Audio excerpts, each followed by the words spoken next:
دوسری عیب اور کمی جو علماء نے اس کو نشاندہی کی قرآن کے اندر، اللہ جل شانہ سورہ یونس کے اندر آیت نمبر 12، وَإِذَا مَسَّ الْإِنسَانَ ضُرٌّ دَعَانَا لِجَنبِهِ أَوْ قَاعِدًا أَوْ قَائِمًا فَلَمَّا كَشَفْنَا عَنْهُ ضُرَّهُ مَرَّ كَأَن لَّمْ يَدْعُنَا إِلَىٰ ضُرٍّ مَسَّهُ كَذَٰلِكَ زُيِّنَ لِلْمُسْرِفِينَ مَا كَانُوا يَعْمَلُونَ۔ فرمایا انسان کی دوسری کمزوری، جب اس کے اوپر تکلیف آتی ہے، مشقت آتی ہے، بیماری آتی ہے، پریشانی آتی ہے، کھڑے ہوئے بھی اللہ کو یاد کرتا ہے، بیٹھے ہوئے بھی اللہ کو یاد کرتا ہے، پہلو کے بار بھی اللہ کو یاد کرتا ہے۔ اور اللہ فرماتے ہیں فَلَمَّا كَشَفْنَا عَنْهُ ضُرَّهُ، جب میں اس کی تکلیف کو دور کر دیتا ہوں، جب یہ تکلیف اس سے ختم ہو جاتی ہے، پریشانی ختم ہو جاتی ہے، ٹل جاتی ہے، تو ایسے گزر کے چلا جاتا ہے جیسے اس کے اوپر کوئی پریشانی آئی نہیں تھی، ایسے اللہ کو بھول جاتا ہے جیسے اس کے اوپر کبھی جو ہے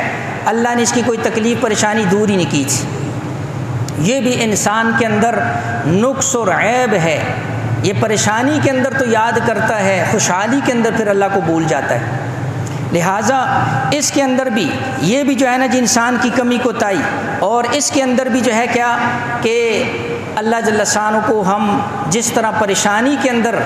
اسی طرح اللہ جل شانہ کو خوشحالی کے اندر بھی، اور اللہ جل شانہ کو تکلیف کے اندر بھی ہم اسی طرح یاد کریں۔ یہ دوغلی پالیسی نہیں ہونی چاہیے